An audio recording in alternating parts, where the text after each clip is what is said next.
Welcome to Kautilya Careers.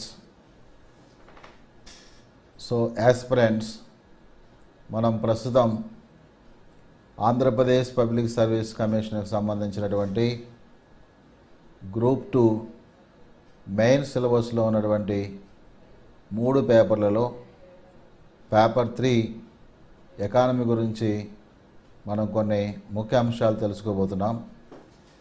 ఈ paper 3లో ఉన్నటువంటి ఎకానమీలో మనకి 2 భాగాలు ఉన్నాయి. సో ఎకానమీ అటువంటి పార్ట్ని పేపర్ 3లో మెయిన్స్ అంశంగా ఉంచారు. సో ఎకానమీకి సంబంధించినటువంటి అంశాలను మనం ఈరోజు కూలంకుషంగా చర్చించుకోబోతున్నాం. మారినటువంటి ఏపీపీఎస్సికి సంబంధించినటువంటి ఈ ట్రెండ్స్ ఎలా ఉన్నాయి, అలాగే పేపర్ 3లో ఏ అంశాలు మార్పు చేశారు, పేపర్ 3 ఎకానమీకి సంబంధించి ఇండియన్ ఎకానమీలో ఎలాంటి మార్పులు చేశారు, ఏపీ ఎకానమీలో ఎలాంటి మార్పులు చేశారు, అలాగే ఏపీ ఎకానమీ ఎన్ని మార్కులకు ఇస్తూ వస్తున్నారు అనేటువంటి అంశాలు కూడా మనం ఈరోజు తెలుసుకోబోతున్నాం. యాస్పిరెంట్స్, మనకి ఎకానమీకి సంబంధించి మనం పరిశీలించినట్లయితే ఎకానమీ వాస్తవంగా 2 భాగాలుగా చేశారు. ఒకటి Indian economy, 2 AP economy. Indian economy 5 యూనిట్లు ఉన్నాయి, ఏపీ ఎకానమీ కూడా 5 యూనిట్లు ఉన్నాయి. ఒక్కో యూనిట్ నుంచి మనకి 15 మార్కులు వస్తాయి, అంటే 15 క్వశ్చన్లు అడుగుతారు. అంటే 5 యూనిట్ల నుంచి 15 క్వశ్చన్లు అడిగితే 75 మార్కులకి ఇండియన్ ఎకానమీ ఉన్నట్లుగా మనం అర్థం చేసుకోవాలి. అలాగే ఏపీ ఎకానమీలో కూడా 5 యూనిట్లు ఉన్నాయి కాబట్టి ఒక్కొక్క యూనిట్ నుంచి 15 మార్కులు వస్తాయి కాబట్టి 5 ఇంటూ 15, 5 యూనిట్లు ఇంటూ 15 మార్కులు, దీనికి కూడా 75 మార్కులు కేటాయించినట్లుగా మనం గుర్తుంచుకోవాలి. సో 150 మార్కుల్లో మనకి ఈక్వల్ పార్ట్స్ ఉన్నాయి. ఇండియన్ ఎకానమీ 75 మార్కులు, ఏపీ ఎకానమీ 75 మార్కులకి ఇవ్వడం జరిగింది. అలాగే యూనిట్ల పరంగా కూడా సిలబస్లో ఈక్వల్గానే డిస్ట్రిబ్యూట్ చేశారు. అయితే ఇండియన్ ఎకానమీలో ఏ అంశాలు ఉంటాయి, ఏపీ ఎకానమీలో ఏ అంశాలు ఉంటాయి అనే విషయాలు మనం తదుపరి చర్చలో తెలుసుకుందాం. అయితే 75వ క్వశ్చన్ తర్వాత ఇండియన్ ఎకానమీ తర్వాత 76వ క్వశ్చన్ నుంచి మనకి 150వ క్వశ్చన్ వరకు ఏపీ ఎకానమీ అంశాలు ఉండవచ్చు. ఒకవేళ అభ్యర్థికి సంబంధించిన క్వశ్చన్ పేపరు జంబలింగ్లో ఉన్నప్పుడు, జంబలింగ్ సిస్టమ్ ఫాలో అయినప్పుడు మొదటిగా కొంతమందికి అభ్యర్థులకు ఏపీ ఎకానమీ క్వశ్చన్స్ ముందిచ్చి తర్వాత 76వ క్వశ్చన్ నుంచి ఇండియన్ ఎకానమీ క్వశ్చన్స్ ఇవ్వడానికి అవకాశం ఉంది. మొత్తంగా పరిశీలించినట్లయితే ముందు ఏపీ ఎకానమీ రావచ్చు, లేదా ముందు ఇండియన్ ఎకానమీ రావచ్చు. ఏదేమైనప్పటికీ మొత్తంగా 2 ఎకానమీలు మనం ఆన్సర్ చేయాలి, అధ్యయనం చేయాలి అనే అంశాలను మనం గుర్తుంచుకోవాలి. అయితే ఇండియన్ ఎకానమీకి సంబంధించి ఏమేం ప్రశ్నలు అడగవచ్చు, ప్రశ్నల యొక్క సరళి ఏ విధంగా ఉంది, ముఖ్యంగా పేపర్ సెట్టర్ యొక్క రిక్వైర్మెంట్స్ ఏంటి, ఏ అంశాలకు సంబంధించి పూర్వం క్వశ్చన్లు ఇచ్చారు అనేటువంటివి కూడా ఇక్కడ మనం తెలుసుకుందాం. వాస్తవంగా ఎకానమీకి సంబంధించి మనం పరిశీలించినట్లయితే అభ్యర్థులారా మీరు గమనించాల్సినటువంటి ముఖ్య అంశాలు, ఇక్కడ మనం హోల్ ఎకానమీ అంతా కూడా ఈ 150 క్వశ్చన్స్ని 100%గా మనం అజ్యూమ్ చేసినట్లయితే, అంటే 150 క్వశ్చన్ని 100% అని మనం అనుకున్నట్లయితే 25% క్వశ్చన్స్ మనకి కాన్సెప్ట్స్, అర్థాలు, మీనింగ్ల మీద అడగడానికి అవకాశం ఉంది. అలాగే 25% ప్రశ్నలు మనకి పాత ఆర్థిక వ్యవస్థ అంటే దాదాపుగా 1950-51 నుంచి అలాగే 2014-15 వరకు అడగడానికి అవకాశం ఉంది. జరిగిపోయినటువంటి 64 సంవత్సరాల ఆర్థిక వ్యవస్థకు సంబంధించినటువంటి అంశాలను ఆధారంగా చేసుకొని ప్రశ్నలు అడగడానికి లేదా తయారు చేయడానికి అవకాశం ఉంది. అలాగే 25% క్వశ్చన్స్ మనకి స్టాటిస్టికల్ డేటా అంటారు. స్టాటిస్టికల్ డేటా అంటే దత్తాంశము. దత్తాంశంపై 25% క్వశ్చన్స్ అడగడానికి అవకాశం ఉంది. అలాగే మిగతా 25% క్వశ్చన్స్ మనకి కరెంట్ ఎకానమీ, ప్రస్తుత ఆర్థిక వ్యవస్థ గురించి, అంటే 2015-16 అలాగే 16-17 సంవత్సరము, ఈ 2 సంవత్సరాల్లో ఆర్థిక వ్యవస్థలో, ముఖ్యంగా భారత ఆర్థిక వ్యవస్థలో చోటు చేసుకున్నటువంటి కీలక అంశాల గురించి, అదేవిధంగా అభివృద్ధి తీరుతెన్నుల గురించి, ఆర్థిక ప్రగతి గురించి, ఆర్థిక వ్యవస్థలో ఒడిదుడుకుల గురించి మనల్ని ప్రశ్నించేటువంటి అవకాశం ఎంతైనా ఉంది. సో మొత్తంగా పరిశీలించినట్లయితే 100% ఇది మనకి 150 క్వశ్చన్స్గా అర్థం చేసుకోవాలి. 25%లో 25% అంటే 35 క్వశ్చన్ల పైగా మనకి అర్థాల మీద అడుగుతారు, మీనింగ్స్ మీద అడుగుతారు. పాత ఆర్థిక వ్యవస్థ గురించి 64 సంవత్సరాల భారతదేశ ఆర్థిక వ్యవస్థ గురించి, లేదా ఆంధ్రప్రదేశ్ ఆర్థిక వ్యవస్థకు సంబంధించి ఉమ్మడి మద్రాసు రాష్ట్రం నుంచి కూడా జరిగిపోయినటువంటి చరిత్రను గురించి కూడా ఆర్థిక విషయాల కోణం పరంగా మనకు ప్రశ్నలు అడగడానికి అవకాశం ఉంది. అలాగే 25% క్వశ్చన్స్ దత్తాంశం మీద అడగడానికి అవకాశం ఉంది. కరెంట్ ఎకానమీ మీద మిగతా 25%, 25% అంటే మనకి 35 క్వశ్చన్ల పైగా అడగడానికి అవకాశం ఉన్నట్లుగా మనం గమనించవలసినటువంటి అవసరం ఉంది. అలాగే మనకి అర్థాల మీద, అంటే మీనింగ్స్ మీద ఎట్లా క్వశ్చన్స్ రావచ్చు అనే అంశాలు మనం పరిశీలించినట్లయితే, ఫర్ ఎగ్జాంపుల్ మనకి ప్రణాళిక అంటే ఏంటంటాడు. ప్రణాళిక అనేటువంటిది మనం పరిశీలించినట్లయితే, ప్రణాళిక దీన్ని ప్లాన్ అంటారు. వాస్తవంగా ప్రణాళిక అంటే కొన్ని లక్ష్యాలు నిర్దేశించుకొని వాటిని సాధించడానికి శాస్త్రీయంగా మనం చేసేటువంటి కృషి ఏదైతే ఉందో దాన్ని మనం ప్రణాళికగా చెప్పుకోవడానికి అవకాశం ఉంది. అలాగే అంటే మనం కొన్ని ముఖ్య లక్ష్యాలను ఏర్పాటు చేసుకొని ఆ లక్ష్యాలను ప్రాధాన్యతా క్రమంలో ఏర్పాటు చేసుకొని మనం సాధించడానికి చేసేటువంటి ప్రయత్నం ఏదైతే ఉందో ఈ ప్రయత్నము, కృషిని కూడా ప్రణాళికగానే చెప్పుకోవాలి. ఉదాహరణకు భారతదేశంలో 12వ పంచవర్ష ప్రణాళిక యొక్క వార్షిక సగటు వృద్ధి రేటు మనం 8% సాధించాల్సినటువంటి అవసరం ఉంది. వార్షిక సగటు వృద్ధి రేటు 8% సాధించాలి. ఈ 8% సాధించడానికి మనం ఎన్ని ప్రయత్నాలు చేస్తాము, ఏ విధంగా మన దానికోసం నిర్విరామంగా ప్రయత్నం చేస్తాము, వనరులు కేటాయిస్తాము, ద్రవ్య నిధులు ఉపయోగించుకుంటాము, మనుషులు, యంత్రాలు కష్టించి ఏ విధంగా పనిచేస్తారు, ఈ మొత్తం ప్రయత్నాన్ని అంతా కూడా కలుపుకొని ప్రణాళికగానే చెప్పుకోవాల్సినటువంటి అవసరం ఉంది. అట్లాగే కాన్సెప్ట్స్లో ఇంకా ఎట్లా క్వశ్చన్స్ అడగవచ్చు అంటే, ఫర్ ఎగ్జాంపుల్ పోయినసారి అయినటువంటి క్వశ్చన్ కీలక రంగం అంటే ఏందన్నాడు. కీలక రంగము దీన్నే కోర్ సెక్టర్ అంటారు. 1973 ఇండస్ట్రియల్ పాలసీ స్టేట్మెంట్, అంతేగాని ఇండస్ట్రియల్ పాలసీ రెజల్యూషన్ కాదు. రెజల్యూషన్ అప్పటికి లేదు, 56లో రెజల్యూషన్ ఉంది. సో రెజల్యూషన్ కాకుండా ఇండస్ట్రియల్ పాలసీ స్టేట్మెంట్ అనేటువంటిది 1973లో వచ్చింది. 1973 ఇండస్ట్రియల్ పాలసీ స్టేట్మెంట్ ద్వారా కీలక రంగము, కోర్ సెక్టర్ అనేటువంటి అంశము మనకు తీసుకొచ్చారు. మొట్టమొదటిసారిగా భారత ఆర్థిక వ్యవస్థలో కొన్ని ముఖ్య సెక్టార్స్ని, రంగాలను కలిపి కోర్ సెక్టార్గా అన్నారు. కోర్ సెక్టార్ అంటే ఏంటనేటువంటిది అంశము ఈ క్వశ్చన్ మనకి గ్రూప్ 2 2012లో అడిగినటువంటి ప్రశ్నగా మనం గుర్తించాలి. కోర్ సెక్టార్ అంటే కీలక రంగము, భారత ఆర్థిక వ్యవస్థను నడిపించడానికి వెన్నుదన్నుగా ఉన్నటువంటి అనేక ఉపరంగాలను కోర్ సెక్టార్గా చెప్తారు.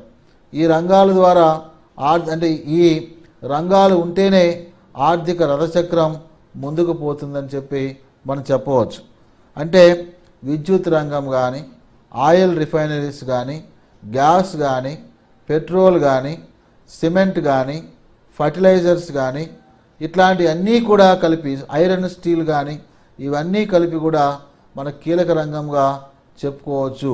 సో కీలక రంగం దాదాపుగా మొదట్లో 6 రంగాలు ఉన్నాయి, ప్రస్తుతం 8 రంగాలకు పెరిగింది. ఈ కీలక రంగం ద్వారానే అంటే ఈ ఆర్థిక వ్యవస్థ కొనసాగింపుకు, ఆర్థిక పరిపుష్టికి, ఆర్థిక అభివృద్ధికి ముఖ్య అంశాలుగా ఉన్నట్లుగా మనం గమనించాలి. సో ఈ విధంగా ఎగ్జామినర్ మనల్ని ప్రశ్నలు అడగడానికి అవకాశం ఉందని మనం చెప్పవచ్చు. అలాగే మనం పరిశీలించినట్లయితే ఎగ్జామినర్ మనకి పాత సమాచారం, పాత ఆర్థిక వ్యవస్థ గురించి కూడా అడగవచ్చు. పాత ఆర్థిక వ్యవస్థ గురించి అంటే జరిగిపోయినటువంటి ఆర్థిక విషయాల గురించి ఏ విధంగా అడగవచ్చు అంటే, ఫర్ ఎగ్జాంపుల్ భారతదేశంలో భూ సంస్కరణల ప్రస్తావన ఎవరు చేశారు అని అడగవచ్చు. ఫర్ ఎగ్జాంపుల్ 1919 మనకి అమృత్సర్ సమావేశంలో INC, Indian National Congress Amritsar సమావేశంలో మొట్టమొదటిసారిగా దున్నేవాడికే భూమి, land to the original tillers, so దున్నేవాడికే భూమి అనేటువంటి ఒక నినాదాన్ని తీసుకొచ్చింది. ఈ విధంగా భారతదేశంలో ఉన్నటువంటి భూస్వామ్య విధానాలను రద్దుపరచాలని, అనాదిగా రైతులు ఏ పొలంలో పనిచేస్తున్నారో ఆ పొలాలకు సంబంధించి యాజమాన్య హక్కులు కల్పించాలి. కేవలం వాళ్ళు కూలీలుగా ఉండరాదు, లేదా వారు వ్యవసాయ మనకి టెనెంట్ ఫార్మర్స్ అంటే కౌలు రైతులుగా ఉండరాదు, వీరికి యాజమాన్య హక్కులు కల్పించాలని చెప్పి ఇందులో ప్రస్తావించారు. ఇంకా మనం పరిశీలించినట్లయితే భారతదేశంలో 1955లో ఎస్బీఐని జాతీయం చేశారు, స్టేట్ బ్యాంక్ ఆఫ్ ఇండియాని జాతీయం చేశారు. అయితే స్టేట్ బ్యాంక్ ఆఫ్ ఇండియా ఎవరు కృషి ఫలితంగా జాతీయకరణకు నోచుకుందన్నప్పుడు మనకి ప్రొఫెసర్ గోర్వాలా కమిటీ సూచన మేరకు 1955లో మనకి ఇంపీరియల్ బ్యాంక్ ఆఫ్ ఇండియాను ఎస్బీఐ స్టేట్ బ్యాంక్ ఆఫ్ ఇండియాగా పేరు మార్చి భారత ప్రభుత్వ ఆధీనంలోకి వచ్చినట్లుగా మనం భావించాలి. అలాగే భారతదేశంలో పెద్ద ఎత్తున అంటే దాదాపుగా 14 బ్యాంకులు జాతీయం చేశారు. ఎవరి సూచన మేరకు చేశారని చెప్పి ఎగ్జామినేషన్లో అడగడానికి అవకాశం ఉంది. భారతదేశంలో బ్యాంకుల జాతీయకరణ ప్రక్రియ ప్రారంభమైంది 1949 నుంచే ప్రారంభమైనట్లుగా చెప్పవచ్చు. భారతదేశంలో బ్యాంకుల జాతీయకరణ 1949లో ప్రారంభమవుతుంది. తర్వాత భారతదేశంలో 1991 నుంచి బ్యాంకుల ప్రైవేటీకరణ ప్రారంభమవుతుంది అని మనం గమనించవచ్చు. 1949లో రిజర్వ్ బ్యాంక్ ఆఫ్ ఇండియాని మొట్టమొదటిసారిగా జాతీయం చేశారు. అంటే షేర్ హోల్డర్స్లో ఉన్నటువంటి ఈ రిజర్వ్ బ్యాంక్ ఆఫ్ ఇండియాను సెంట్రల్ గవర్నమెంట్, ముఖ్యంగా మినిస్ట్రీ ఆఫ్ ఫైనాన్స్ ఆధ్వర్యంలోకి తీసుకొచ్చారని చెప్పి మనం చెప్పవచ్చు. అలాగే రిజర్వ్ బ్యాంక్ ఆఫ్ ఇండియా ఈరోజు మినిస్ట్రీ ఆఫ్ ఫైనాన్స్ ఆధ్వర్యంలో పనిచేస్తుంది. సో 1969లో బ్యాంకుల జాతీయకరణ జరిగింది. ఎవరి సూచన మేరకు అన్నప్పుడు కె హజారీ కమిటీ సూచన మేరకు జాతీయం జరిగినట్లుగా మనం భావించాలి. అలాగే పాత ఆర్థిక వ్యవస్థలో ప్రశ్నల సరళి ఏ విధంగా ఉండవచ్చు అంటే, భారతదేశంలో మొట్టమొదటిసారిగా ఈ జనాభా విధానం ఎప్పుడు వచ్చింది అడగవచ్చు. 1976లో నేషనల్ పాపులేషన్ పాలసీ వచ్చింది. లేటెస్ట్ నేషనల్ పాపులేషన్ పాలసీ 2000 ఉంది. నేషనల్ పాపులేషన్ పాలసీ 1976 ద్వారా భారతదేశంలో వివాహ వయసు మహిళలకు 18, పురుషులకు 21 సంవత్సరాలు పెంచారు. అంతకుముందు ఇది 14, 15గా ఉండేదని చెప్పి మనం చెప్పవచ్చు. మొత్తంగా పరిశీలించినట్లయితే వివాహ వయసును మార్చారు. దీని ద్వారా దేశంలో జనాభా పెరుగుదల రేటును తగ్గించడానికి అవకాశం ఉంది. అంటే లేటు వయసులో వివాహం చేసుకోవడం ద్వారా మనకి సంతాన ఉత్పత్తి రేటు తగ్గుతుందని చెప్పి ప్రభుత్వం భావించిందని చెప్పి కూడా మనం ఇక్కడ గమనించాలి. అలాగే పాత ఆర్థిక వ్యవస్థ గురించి ప్రశ్నలు మనం ఇంకా పరిశీలించినట్లయితే భారతదేశంలో మొట్టమొదటిసారిగా పేదరికాన్ని ఎప్పుడు లెక్కించాలని కూడా అడగవచ్చు. భారతదేశంలో పేదరికాన్ని మొట్టమొదటిసారిగా 1973-74 ఫైనాన్షియల్ ఇయర్లో నేషనల్ ప్లానింగ్ కమిషన్, అప్పటి జాతీయ ప్రణాళికా సంఘం 1973లో 73-74 ఫైనాన్షియల్ ఇయర్లో భారతదేశంలో అధికారికంగా మొట్టమొదటిసారిగా పేదరికాన్ని లెక్కించారు. ఆ కాలంలో 100% ప్రజల్లో పేదలు ఎంతమంది ఉన్నారంటే 54.88% మంది పేదలుగా గుర్తించబడ్డారు. 100కి 50% పైగా పేదలు ఉన్నట్లుగా ఆ రోజు మనం గమనించడం జరిగింది. సో ఇదంతా కూడా పాత ఆర్థిక వ్యవస్థకు సంబంధించినటువంటి అంశంగా భావించాలి. అలాగే సి అంశాన్ని మనం పరిశీలించినట్లయితే కరెంట్ ఎకానమీ గురించి మనకి ప్రశ్నలు అడగడానికి అవకాశం ఉంది. కరెంట్ ఎకానమీ అంటే ఫర్ ఎగ్జాంపుల్ భారతదేశంలో ప్రస్తుతం మనకి బడ్జెట్ ప్రవేశపెట్టారు, ఆర్థిక సర్వే కూడా ప్రవేశపెట్టారు. అలాగే లేటెస్ట్ ఎకనామిక్ ట్రెండ్స్ గత 2 సంవత్సరాల నుంచి భారత ఆర్థిక వ్యవస్థలో జరుగుతున్నటువంటి ముఖ్య అంశాలు ఏంటి కూడా మన ప్రశ్నల ద్వారా అడగడానికి అవకాశం ఉంది. ఫర్ ఎగ్జాంపుల్ మనకి జన్ధన్ యోజన ఒకటి ఏర్పాటైంది. జన్ధన్ యోజన 2014లో ఏర్పాటైంది. దాదాపుగా 100% మంది ప్రజలకు మనకు బ్యాంక్ అకౌంట్లను ఏర్పాటు చేసుకోగలిగాం. సో దేశంలోని పౌరులందరికీ రికగ్నైజ్డ్ బ్యాంక్స్ ఏవైతే ఉన్నాయో గుర్తించబడినటువంటి ప్రభుత్వ రంగ బ్యాంకుల్లో మనకి ఒక బ్యాంక్ అకౌంట్ తప్పనిసరిగా ఉండాలని చెప్పి ప్రభుత్వం నిర్ణయించింది. జన్ధన్ యోజన అనుకున్నటువంటి లక్ష్యాల కంటే కూడా అధిగమించిందని చెప్పవచ్చు. 1 సంవత్సరంలో చేయాల్సిన పని 7 నెలల్లోనే పూర్తి చేశారు. 365 రోజుల్లో చేయాల్సిన పని 7 నెలల్లో పూర్తి చేశారు. ఇది అద్భుత భారతీయ బ్యాంకింగ్ పనితీరుకు నిదర్శనం అని చెప్పి ప్రధాని మోడీ కూడా ప్రశంసించారు.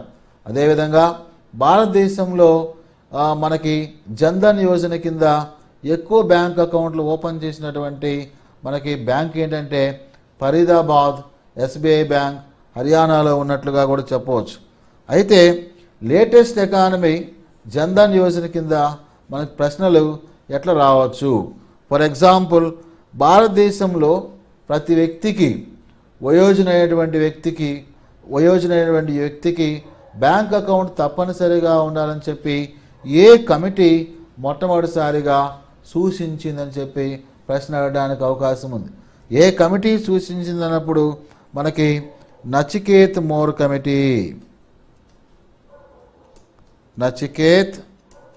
కమిటీ మనకి ప్రతి వ్యక్తి అంటే యూనివర్సల్ బ్యాంక్ అకౌంట్స్ అంటారు. భారతదేశ పౌరులందరికీ బ్యాంక్ అకౌంట్లు తప్పనిసరిగా ఉండాలని చెప్పడం జరిగింది. నచికేత్ మోర్ ఐసిఐసిఐ మేనేజింగ్ డైరెక్టర్గా కొంతకాలం పనిచేసినట్లుగా మనం గమనించాలి. అలాగే మనకి లేటెస్ట్ ఎకానమీలో ఇంకా ఎట్లా ప్రశ్నలు అడగడానికి అవకాశం ఉందంటే భారతదేశంలో మనకి ఇటీవల కాలంలో దాదాపుగా ప్రభుత్వ రంగ బ్యాంకులన్నీ కూడా విలీనం చేయమన్నారు. ప్రభుత్వ రంగ బ్యాంకులన్నీ విలీనం చేసి పెద్ద బ్యాంకులుగా ఏర్పాటు చేయమన్నారు. అంటే ఎస్బీఐ బ్యాంకులన్నీ గ్రూప్ అంతా కలిపి ఎస్బీఐ బ్యాంక్గా ఏర్పాటు చేయాల్సినటువంటి అవసరాన్ని ప్రభుత్వం చెప్పింది. అయితే భారతదేశంలో ఉన్న ప్రభుత్వ బ్యాంకులన్నీ కూడా విలీనం చేయమని ఎవరు చెప్పారని అడగవచ్చు. ఎవరు చెప్పారు? ఏ కమిటీ చెప్పిందంటే ఆర్ఎస్ గుజరాల్ కమిటీ చెప్పినట్లుగా మనం భావించాలి. ఇదంతా లేటెస్ట్ ఎకానమీకి సంబంధించి. లేటెస్ట్ ఎకానమీలో ఇంకా క్వశ్చన్ ఎట్లా అడగవచ్చు అంటే భారతదేశంలో జీడిపి గ్రాస్ డొమెస్టిక్ ప్రోడక్ట్ దీన్నే యాన్యువల్ ఇన్కమ్ అంటారు. దేశం యొక్క వార్షిక ఆదాయము. జీడిపి గ్రాస్ డొమెస్టిక్ ప్రోడక్ట్ 2015-16 కాలానికి ఎంత వృద్ధి రేటు నమోదు చేసిందని చెప్పి మనల్ని ప్రశ్నించవచ్చు. 2015-16 కాలానికి భారతదేశంలో నమోదైనటువంటి జీడిపి వృద్ధి రేటు 7.6% నమోదైంది. ఈ ప్రశ్న ఎగ్జామినేషన్లో తప్పనిసరిగా అడగడానికి అవకాశం ఉంది. సో భారతదేశంలో ప్రస్తుతం జీడిపి వృద్ధి రేటు 7.6%గా నమోదైందని చెప్పి మనం చెప్పవచ్చు. అలాగే మనకి డి పార్ట్లో స్టాటిస్టికల్ డేటా అంటే దత్తాంశం గురించి మనకి ఎగ్జామినర్ ప్రశ్నించడానికి అవకాశం ఉంది. దత్తాంశం అంటే స్టాటికల్ డేటా అంటే జరిగినటువంటి ప్రగతిని సంఖ్యాపరంగా ఎట్లా చెప్పుకోగలుగుతామో, ఎట్లా మెజర్ చేయగలుగుతామో. అయితే దత్తాంశాన్ని భారతదేశంలో ఎవరు పులప్ చేస్తారంటే సెంట్రల్ స్టాటిస్టికల్ ఆర్గనైజేషన్ సిఎస్ఓ.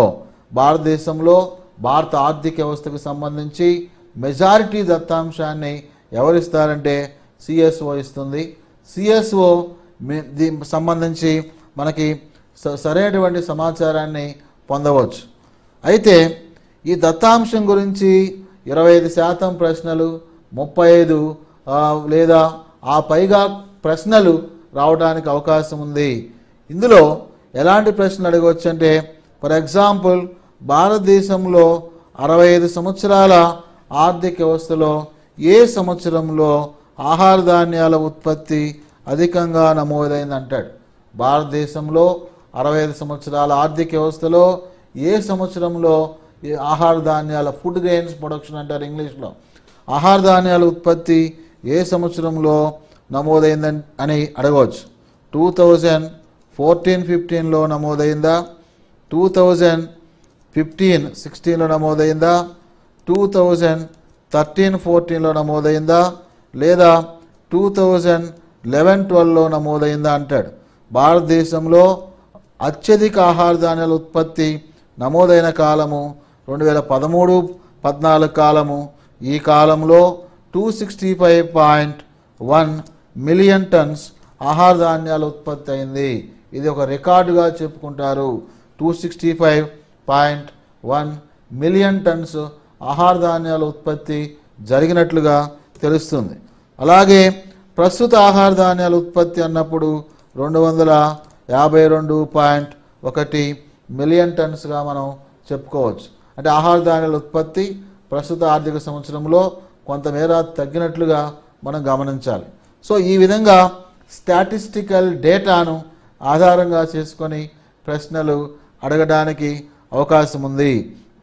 ఇంకా స్టాటిస్టికల్ డేటాలో ప్రశ్నలు ఎట్లా అడగవచ్చు అంటే ఫర్ ఎగ్జాంపుల్ భారతదేశంలో ఈరోజు 2015-16 కాలానికి సంబంధించి వ్యవసాయ రంగం ఏదైతే ఉందో ఈ వ్యవసాయ రంగం యొక్క వార్షిక వృద్ధి రేటు అంటారు. దేశంలో జీడిపి వృద్ధి రేటు 7.6%. అలాగే వార్షిక వ్యవసాయ రంగం వృద్ధి రేటు ఎంత నమోదైందని అడగవచ్చు.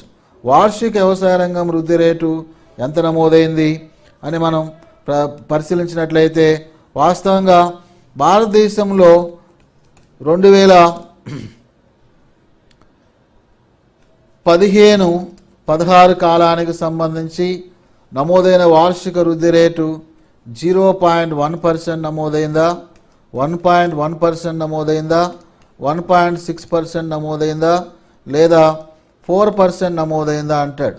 భారతదేశంలో వార్షిక వ్యవసాయ రంగం యొక్క సగటు వృద్ధి రేటు 1.1%. ఆన్సరు బి అవుతుంది.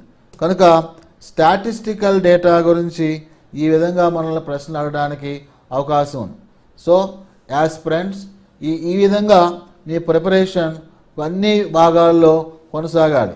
కేవలం మనం కాన్సెప్ట్స్ మీద అర్థాల మీద కుస్తీ పడితే ఉపయోగం లేదు, లేదా కేవలం పాత ఆర్థిక వ్యవస్థ గురించి ప్రిపేర్ అయితే మనం గెట్టెక్కలేం.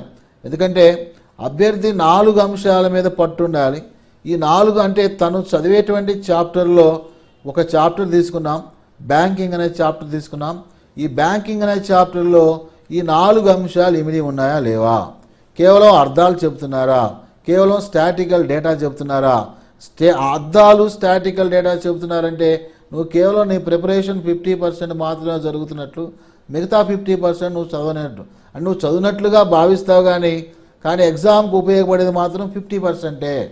కనుక మీరు జాగ్రత్తగా ఈ 4 అంశాలని నోట్స్లో ఉండేయో లేదో, లేకపోయినట్లయితే ఏ విధంగా వాటిని సేకరించుకోవాలో, లేదా ఆఫ్లైన్ ఆన్లైన్ క్లాసుల ద్వారా ఈ గ్యాప్ని ఏ విధంగా ఫిల్ చేసుకోవాలో అభ్యర్థులు చాలా నిశ్చితంగా గమనించాలి.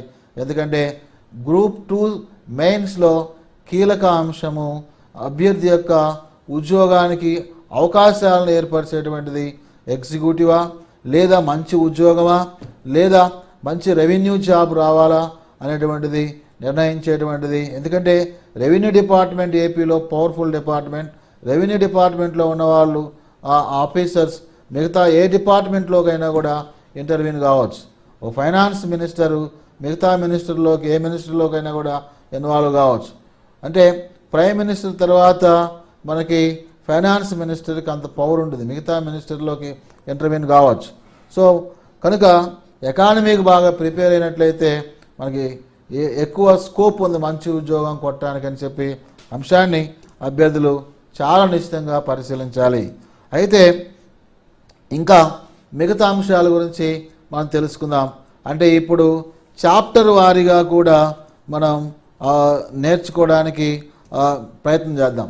ఏమేం చాప్టర్స్ ఉన్నాయి, అదేవిధంగా చాప్టర్స్ వారి ప్రిపరేషన్ గురించి కొద్దిసేపు మనం మాట్లాడుకుందాం. మొదటిగా ఇండియన్ ఎకానమీ గురించి మాట్లాడుకుందాము. ఇండియన్ ఎకానమీలో ఎన్ని యూనిట్లు ఉన్నాయనుకున్నాం మనం? 5 యూనిట్లు ఉన్నాయి.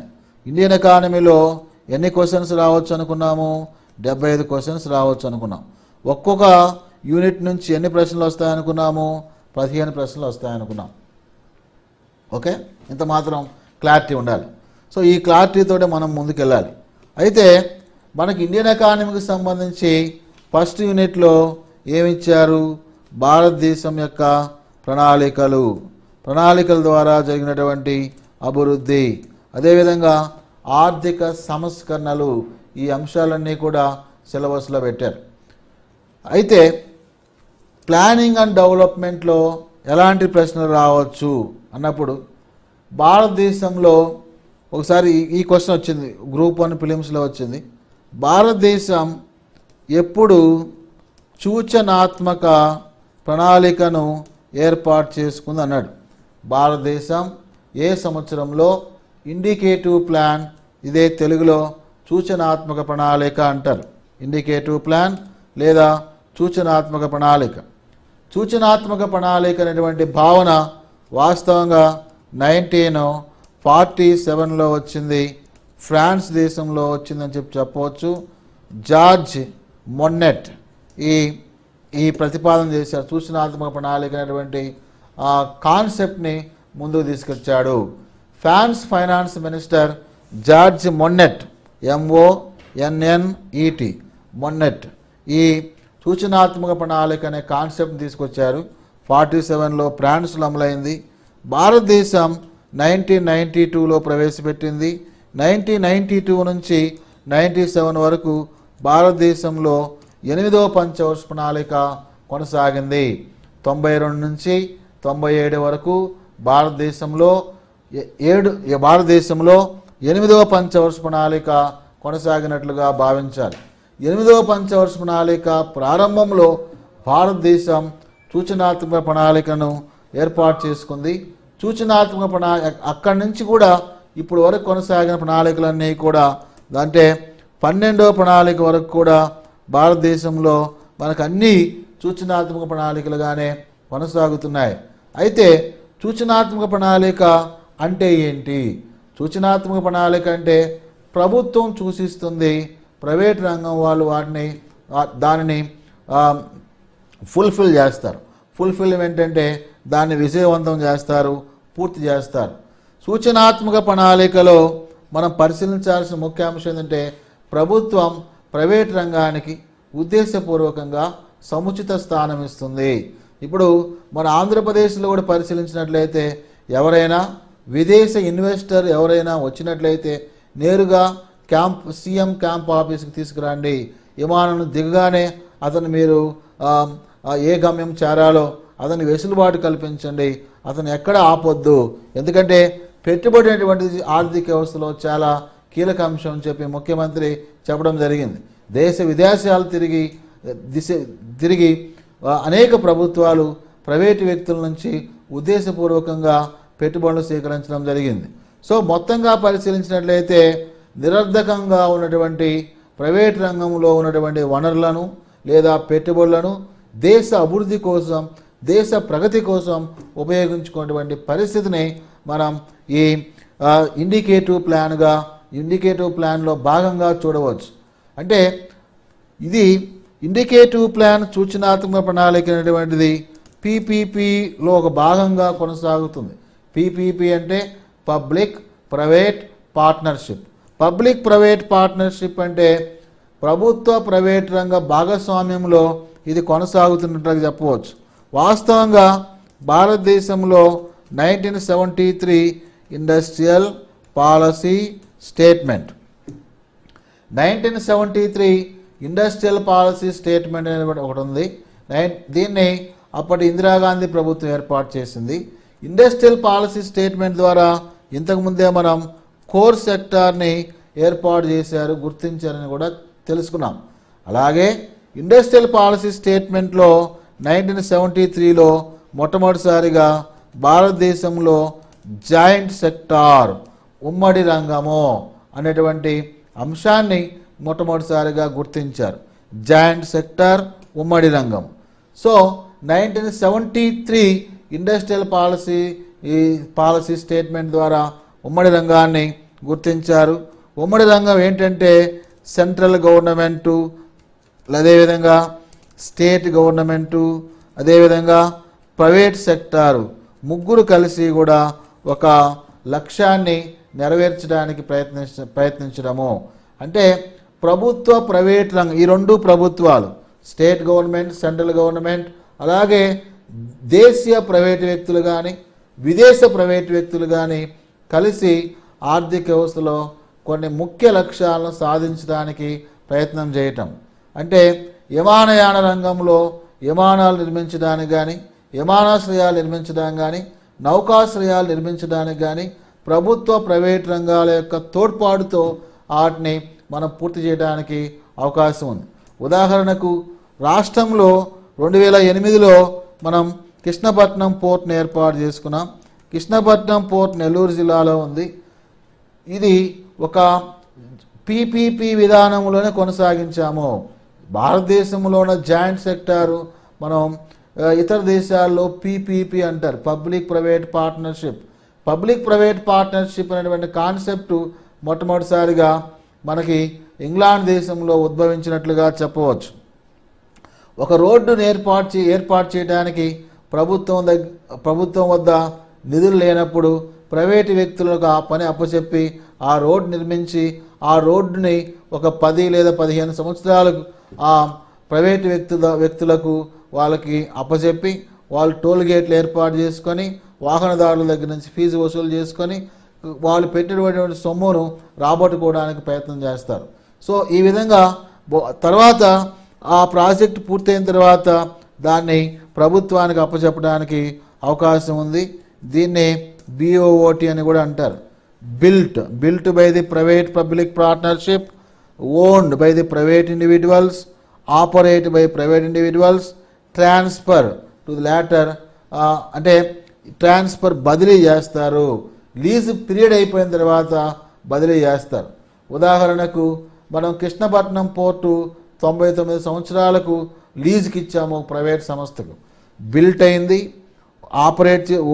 Owned by the private company, operated by the private company. 99 సంవత్సరాల తర్వాత transfer to the government of India.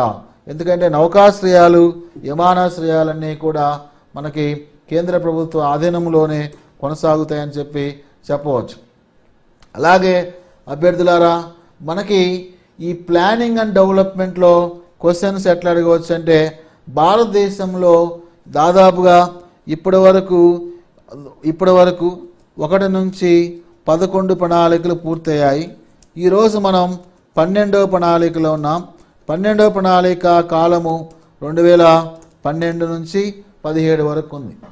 భారతదేశం ఇప్పటి వరకు 11 ప్రణాళికలు అంటే ఈ 11 పంచవర్ష ప్రణాళికలు అంటాం.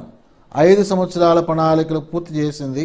అలాగే 6 వార్షిక ప్రణాళికలు యాన్యువల్ ప్లాన్స్ 6 వార్షిక ప్రణాళికలను పూర్తి చేసింది. 12 పంచవర్ష ప్రణాళిక చివరి దశలో ఉన్నట్లుగా మనం చెప్పవచ్చు. అయితే ప్రణాళికలు అభివృద్ధి అనేటువంటి చాప్టర్ నుంచి ఎగ్జామినరు ఎట్లాంటి క్వశ్చన్స్ని ప్రిపేర్ చేసి మనల్ని అడగడానికి అవకాశం ఉంది అన్నప్పుడు, ఉదాహరణకు భారతదేశంలో బాగా విజయవంతమైన ప్రణాళిక ఏది అంటాడు. విజయవంతమైన ప్రణాళిక ఫస్ట్ 5-year ప్లాన్. విజయవంతమైందంటే జీడిపి లక్ష్యం 2.1, సాధన 3.6%, మొత్తంగా డిఫరెన్స్ 1.5% ఉంది. అంటే మనకి విజయవంతమైందన్నప్పుడు పాజిటివ్ గ్రోత్ రేట్ ఎక్కువగా ఉన్నట్లుగా మనం గమనించాలి. ఏ ప్రణాళికా కాలంలో ధనాత్మకమైనటువంటి వృద్ధి రేటు ఎక్కువగా అయింది అనే అంశాన్ని ప్రాతిపదికగా తీసుకొని మాత్రమే ఆ ప్రణాళిక విజయవంతమైందా లేదా వైఫల్యం చెందిందా అని చెప్పి బేరీజు వేసుకుంటారు. అలాగే ఇప్పుడు ఈ చాప్టర్లో నుంచి ఎలాంటి ప్రశ్న రావచ్చు అంటే, ఉదాహరణకు భారతదేశంలో ఏ ప్రణాళికా కాలంలో ఎక్కువ వృద్ధి రేటు నమోదు చేయబడింది అంటాడు. ఎక్కువ వృద్ధి రేటు నమోదు చేయబడింది. ఎక్కువ వృద్ధి రేటు జీడిపి వృద్ధి రేటు నమోదు చేసింది 11th ప్లాన్, అది 7.9%. కానీ వృద్ధి లక్ష్యం మాత్రం 8.1%. సో లక్ష్యం ఇది సాధన అన్నట్టు. ఇది లక్ష్యము, ఇది కూడా సాధన. వాస్తవంగా 3.6% అనేది 7.9%తో పోల్చినప్పుడు తక్కువే. కానీ ఇక్కడ పాజిటివ్ గ్రోత్ రేట్ ఉంది, ఇక్కడ నెగటివ్ గ్రోత్ రేట్ వస్తుంది. సో మొత్తంగా పరిశీలించినట్లయితే మనం వృద్ధి లక్ష్యాన్ని చేరుకోలేదు, కానీ అధిక వృద్ధి రేటు నమోదు చేసినటువంటిది. అదేవిధంగా భారతదేశంలో మనం పరిశీలించినట్లయితే ఇప్పటి వరకు 10వ ప్రణాళిక, ఇప్పటి వరకు 11, అదేవిధంగా 10వ ప్రణాళిక 2 కూడా 7% వృద్ధి రేటు నమోదు చేశాయి. ఇది 7.8%, ఇది 7.9%. ఈ విధంగా వృద్ధి రేట్ని నమోదు చేసినట్లుగా మనం చెప్పవచ్చు. సో ఇట్లాగా ఎగ్జామినరు మనల్ని ప్రశ్నించేటువంటి అవకాశం ఉంది. ఇంకా ఈ సిలబస్ అనాలిసిస్లో ప్రణాళికల గురించి మనం మాట్లాడేటప్పుడు ఈ 12th ప్లాన్ లేటెస్ట్ ప్లాన్ కాబట్టి దీంట్లో నుంచి కంపల్సరీగా మన ప్రశ్నలు రావడానికి అవకాశం ఉంది. అయితే 12th ప్లాను ఈ యొక్క మొత్తం పెట్టుబడులు ఎంత అనొచ్చు. భారతదేశంలో 12వ పంచవర్ష ప్రణాళిక మొత్తం పెట్టుబడులు 36,69,807 కోట్ల రూపాయలు ఖర్చు పెట్టాలి. ఏ పీరియడ్ మధ్య ఖర్చు పెట్టాలి? 2012 నుంచి 17 మధ్య మాత్రమే ఇంత అమౌంట్ని ఖర్చు పెట్టాలి. వాస్తవంగా భారతదేశంలో ఫస్ట్ 5-year ప్లాన్లో 1960 crores మాత్రమే పెట్టుబడి ఉంది. ఇది ఫస్ట్ 5-year ప్లాన్లో. అంటే మొదటి ప్రణాళిక నుంచి 12వ పంచవర్ష ప్రణాళిక పెట్టుబడులు పోల్చినప్పుడు అనేక రెట్లు వ్యత్యాసం ఉన్నట్లుగా మనం గమనించాలి. అంటే అంతమేర ఆర్థిక పరిపుష్టి, ఆర్థిక సంపద, పెట్టుబడుల కల్పన పెరిగినట్లుగా మనం భావించవలసినటువంటి అవసరం ఉంది. అలాగే డియర్ యాస్పిరెంట్స్, మనం ఇంకా 11th ప్లాన్లో ఎక్స్పెక్టెడ్ క్వశ్చన్స్ ఎట్లా ఉండవచ్చు. అలాగే మనకి 11th ప్లాన్లో ఎక్స్పెక్టెడ్ క్వశ్చన్ ఏంటి? ఇది 12th ప్లాన్. 11th ప్లాన్లో పెట్టుబడులు ఎంత అంటాడు. 11th ప్లాన్లో అప్పట్లో అనుకున్నటువంటి పెట్టుబడులు 36,44,718 కోట్లు. అప్పట్లో మనం అనుకున్నటువంటి పెట్టుబడులు ఎస్టిమేటెడ్. కానీ ప్రణాళిక చివరి నాటికి అయినటువంటి పెట్టుబడి 35,82,767 కోట్ల రూపాయలు. 765 అంటే ఇది అయింది వాస్తవిక వ్యయము. ఇది అంచనా వేయబడినటువంటి వ్యయము. ఇది అంచనా వేశాము, ఇది వాస్తవికంగా ఎంత అయినో తెలుస్తుంది. అలాగే మనకి 12వ పంచవర్ష ప్రణాళికకు సంబంధించినటువంటి కొన్ని లక్ష్యాలను కూడా ఎగ్జామినరు అడగడానికి అవకాశం ఉంది. 12వ పంచవర్ష ప్రణాళిక ఏ లక్ష్యాలతో ముందుకు వచ్చింది అన్నప్పుడు 12వ పంచవర్ష ప్రణాళిక మొత్తం లక్ష్యాలు 25. ఈ లక్ష్యాలని ఒకసారి మనం పరిశీలించినట్లయితే వార్షిక జీడిపి వృద్ధి రేటు 8% సాధించాలి. అలాగే agriculture growth rate 5%, agriculture growth rate మనకి 4% మాత్రమే సాధించాలి. అగ్రికల్చర్ గ్రోత్ రేట్ 4% సాధించాలి. అలాగే మనకి ఉత్పాదకత రంగం అంటారు, మ్యానుఫ్యాక్చరింగ్ సెక్టర్ గ్రోత్ రేటు 10% సాధించాలి. అవస్థాపన సౌకర్యాలు ఇన్ఫ్రాస్ట్రక్చర్లో పెట్టుబడులు మనకి 9% రావాలి. అలాగే 103 మిలియన్ హెక్టార్లకు అదనంగా నీటి వసతిని కల్పించాలి. అలాగే 30,000 మెగావాట్ల విద్యుత్ ఉత్పత్తిని చేయాలి. సో జీడిపి వృద్ధి రేటుని 8% అంటే వార్షిక సగటు జీడిపి వృద్ధి రేటు మనం ఎంత సాధించాలి? 8% సాధించాలి. వ్యవసాయ రంగంలో వార్షిక వృద్ధి రేటు ఎంత సాధించాలి? 4% సాధించాలి. ఉత్పాదకత రంగం మ్యానుఫ్యాక్చరింగ్ సెక్టార్లో ఎంత శాతం సాధించాలి? 10% సాధించాలి. అవస్థాపన సౌకర్యాల్లో ఎంత శాతం వృద్ధి రేటు సాధించాలి? 9% సాధించాలి. 103 మిలియన్ హెక్టార్లకు నీటి వసతిని కల్పించాలి. అలాగే 30,000 మెగావాట్ల అదనపు విద్యుత్ సౌకర్యాన్ని కల్పించాలి. ఇంకా మిగతా అంశాలు పరిశీలించినట్లయితే 90% ప్రజలకు బ్యాంక్ అకౌంట్లను ఏర్పాటు చేయాలి. ఈ ఆల్రెడీ 100% మనం చేరుకున్నాం జన్ధన్ యోజన కింద. అలాగే 70% టెలిఫోన్ డెన్సిటీ సాధించాలి. ఈ 2 లక్ష్యాలు కూడా ఇప్పుడు చేరుకున్నాం. ఇది కాస్త 76% టెలిఫోన్ డెన్సిటీ. సో అలాగే భారతదేశంలో మనకి ఈ 12వ పంచవర్ష ప్రణాళికకు సంబంధించినటువంటి మిగతా లక్ష్యాలను కనుక పరిశీలించినట్లయితే పుట్టుక రేటు, దీన్నే టిఎఫ్ఆర్ అంటారు. పుట్టుక రేటు టిఎఫ్ఆర్ 2.1% సాధించాలి. అలాగే స్త్రీ పురుష నిష్పత్తి, దీన్నే చైల్డ్ సెక్స్ రేషియో అంటారు. 0 to 6 years ఉన్నటువంటి బాలబాలికల నిష్పత్తి ఎంత సాధించాలి? 950. ఎంతమందికి? 1000 మంది బాలురు. వీళ్ళు బాయ్స్, వీళ్ళు గర్ల్స్. వాస్తవంగా ఇప్పుడు 1000 మంది బాయ్స్కి ఎంతమంది ఉన్నారు? గర్ల్స్ కేవలం 918. సో 918 మాత్రమే గర్ల్స్ ఉన్నారు, 1000 మంది బాయ్స్కి. ఇది ఎక్కడి నుంచి పెంచాలి? మనం ఎక్కడి వరకు పెంచాలి? 918 నుంచి 950కి పెంచాల్సినటువంటి లక్ష్యం ఉంది. అలాగే భారతదేశంలో ఇన్ఫాంట్ మోర్టాలిటీ రేట్ అంటాం. ఇన్ఫాంట్ మోర్టాలిటీ రేట్ అంటే 0 to 1 year లోపు ఉన్నటువంటి పిల్లలు ఎవరైతే ఉన్నారో 1000 మంది పుడితే మోర్టాలిటీ రేట్ ఎంతమంది చనిపోతున్నారు? 40 మంది చనిపోతున్నారు.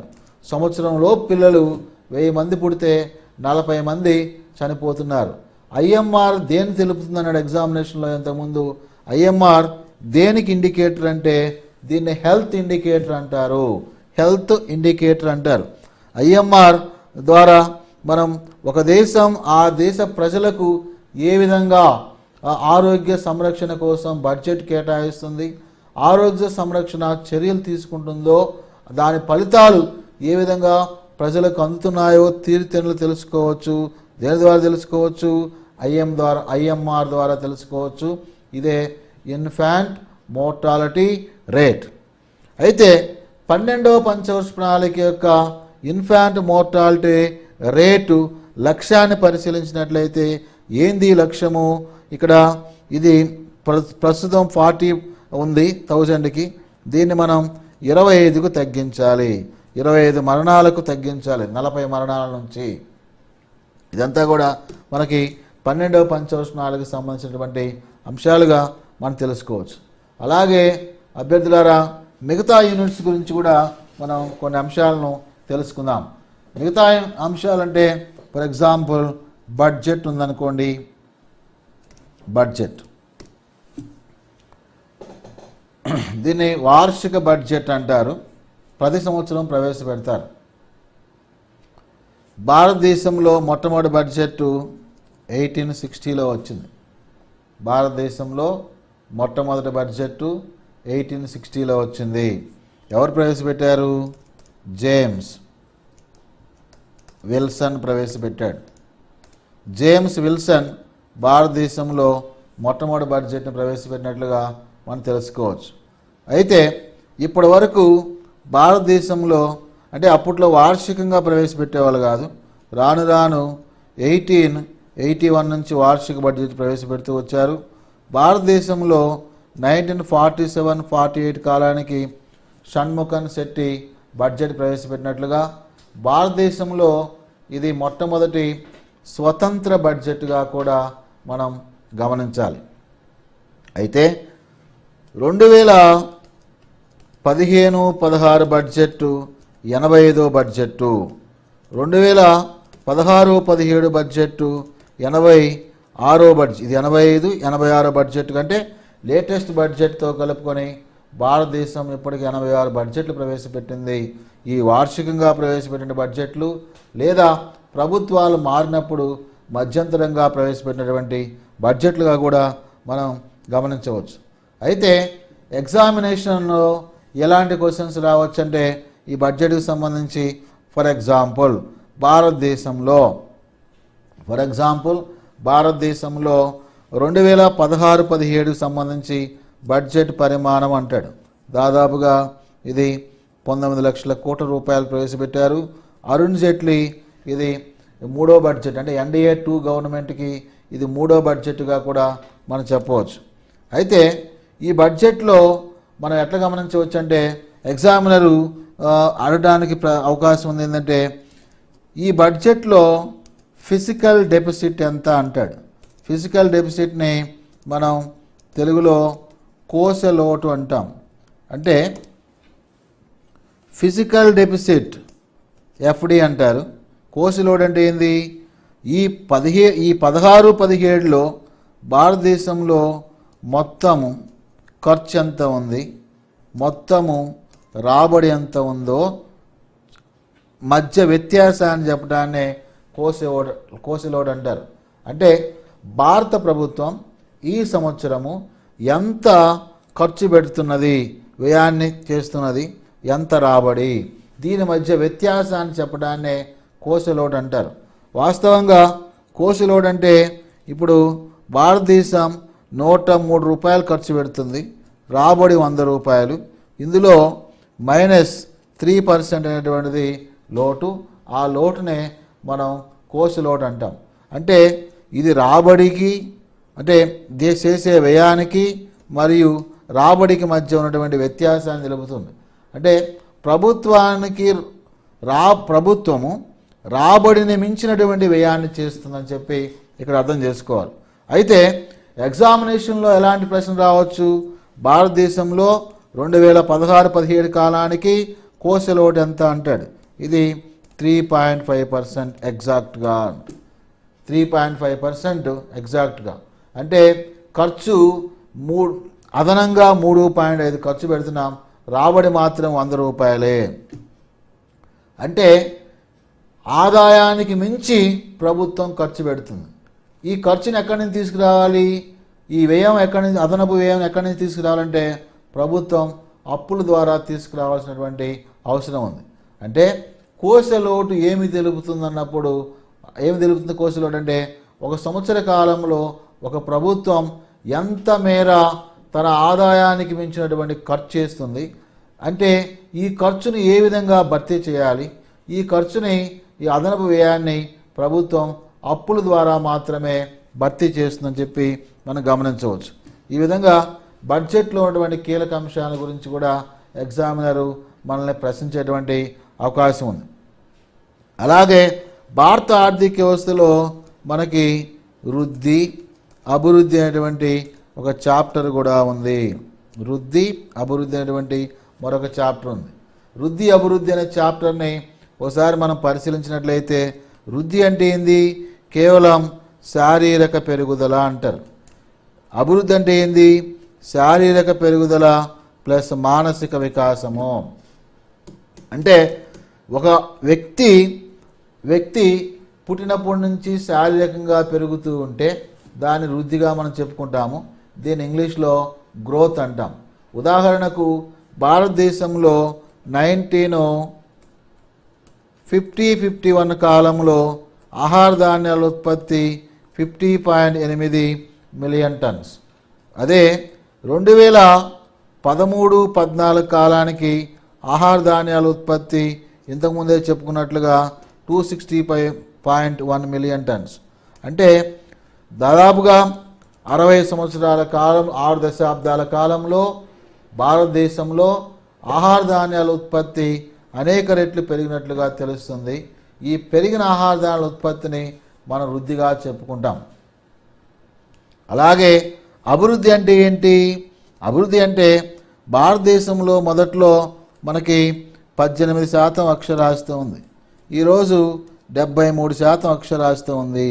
ఆయు ప్రమాణాలు 30 సంవత్సరాలు ఉన్నాయి. ఈరోజు 67 సంవత్సరాల ఆయు ప్రమాణాలు ఉన్నాయి. అంటే ఉత్పత్తితో పాటుగా మానవ అభివృద్ధి జరుగుతూ ఉంటే, ఉత్పత్తితో పాటుగా పేదరికం తగ్గుతూ ఉంటే, ఆహార ధాన్యాల ఉత్పత్తులను పేదలకు పంచుతూ ఉంటే, పంపిణీ జరుగుతూ ఉంటే దాన్ని మనం అభివృద్ధిగా భావిస్తారు. అంటే దేశంలో సంపద పెరుగుదలతో పాటు వాటి పంపిణీకి ప్రభుత్వం చర్యలు తీసుకోవడం, దేశ సంపద ప్రజలకు ఉపయోగపడేటట్లుగా చేయటం, దేశంలో అంటే ఉత్పత్తులు పెంచడం ద్వారా వారసత్వంగా దేశంలో వస్తున్నటువంటి సమస్యలను పరిష్కార మార్గాలు చూపుతూ ఉంటే అది అభివృద్ధిగా భావించాల్సినటువంటి అవసరం ఉంది. Okay, so growth and development అనేటువంటి అంశము మనకు చాలా క్రియాశీలకమైన అంశం.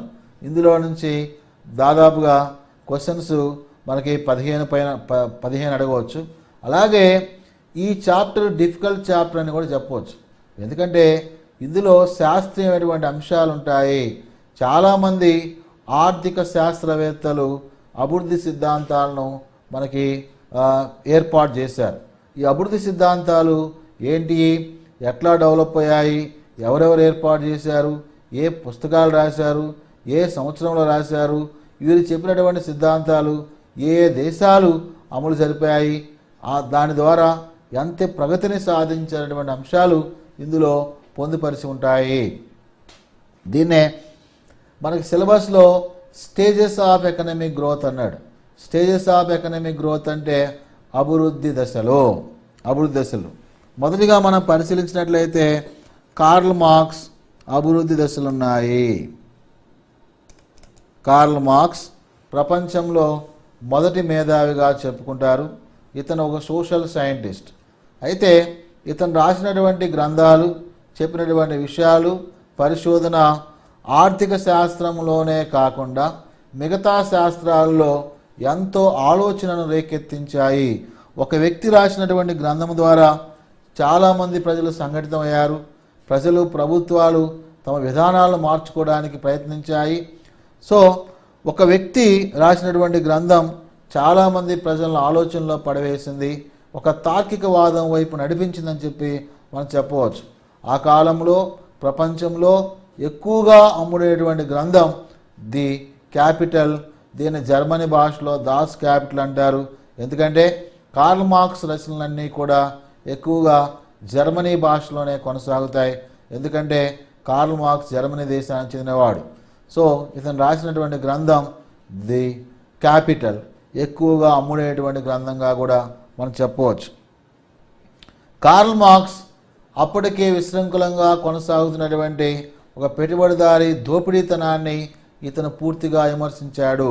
పెట్టుబడిదారీ విధానము వాస్తవంగా మనం పరిశీలించినట్లయితే 1758లో ప్రపంచంలో పశ్చిమ ఐరోపాలో పారిశ్రామిక విప్లవం వచ్చింది. పారిశ్రామిక విప్లవం ఫలితంగా వస్తు ఉత్పత్తిలో పెను మార్పులు వచ్చాయి. వస్తు ఉత్పత్తి యాంత్రీకరణ జరిగింది. భారీ యంత్ర పరికరాలు ఉపయోగించి ఇండస్ట్రియల్ కాలనీస్ ఏర్పాటు చేసి కుప్పలుగా వస్తువులు తయారు చేసి వస్తువులు ఎగుమతి చేసి లాభాలు గడించారని చెప్పి మనం చెప్పవచ్చు. వచ్చిన లాభాలన్నీ కూడా కొద్దిమంది వ్యక్తులకి, కొన్ని కుటుంబాలకి, మైనారిటీ వర్గాలు అంటే జనాభా పరంగా సంఖ్యాపరంగా తక్కువగా ఉన్నటువంటి పెట్టుబడిదారి అనే పేరుతో కొనసాగుతున్నటువంటి వ్యవస్థకి లాభాలు చేకూర్చాయని చెప్పవచ్చు. ఈ ఉత్పత్తిలో పాలు పంచుకున్నటువంటి శ్రామికులు ఇక్కట్లు పాలవుతున్నారు. ఎక్కువగా పని గంటలు ఉండటం, సమాజంలో సామాజిక జీవనాన్ని గడపలేకపోవడం, యంత్రాలుగా కొనసాగటం, దోపిడీకి గురవటం, తక్కువ వేతనాలు కలిగి ఉండటం, ఇవన్నీ కూడా పెట్టుబడిదారుడు కార్మికులను వెదలకు గురి చేశారని చెప్పి కార్ల్ మార్క్స్ వాపోయాడు. కార్ల్ మార్క్స్ ఆర్థికంగా తన సిద్ధాంతాలను ప్రతిపాదిస్తూ సమాజంలో కొన్ని వర్గాలు ఉన్నాయి, ఈ వర్గాలు ద్వారానే అనైక్యత ఏర్పడింది, సమాజంలో భవిష్యత్తులో అనైక్యత ఉండరాదు, అనైక్యతను తొలగించాలి అని చెప్పడం జరిగింది. కార్ల్ మార్క్స్ ఏం చెప్తాడంటే ఆర్థిక శక్తి మిగతా శక్తులను ప్రభావితం చేస్తుంది అన్నాడు. ఇతని మీద చాలా ప్రశ్నలు వచ్చాయి. ఏ శక్తి ప్రధానమైంది అన్నాడు. ఆ కార్ల్ మార్క్స్ ప్రధానమైనటువంటిది దేనికి ఇంపార్టెన్స్ ఇచ్చారంటే ఆర్థిక వ్యవస్థకు ఇంపార్టెన్స్ ఇచ్చారు, ఎకానమీకి ఇంపార్టెన్స్ ఇచ్చాడు. సో ఆర్థికంగా ఎవరైతే ధనాన్ని కలిగి ఉంటారో, యంత్రాలు కలిగి ఉంటారో, భూములు కలిగి ఉంటారో వారు మాత్రమే మిగతా అధికారాలకు దగ్గరగా ఉంటారు అని చెప్పి చెప్పడం జరిగింది. అంటే ఆర్థిక అధికారాలు కలిగిన వారు సమాజంలో రాజకీయ అధికారాన్ని చెలాయిస్తారు, మిగతా సామాజిక అంశాలను కూడా ప్రభావితం చేస్తారు, సమాజంలో వారికి ఉన్నత స్థానం ఉంటుందని చెప్పి చెప్పడం జరిగింది. కార్ల్ మార్క్స్ ప్రకారం మనకి అనేక వర్గాలు ఉన్నాయి, వర్గరహిత సమాజం కావాలంటాడు.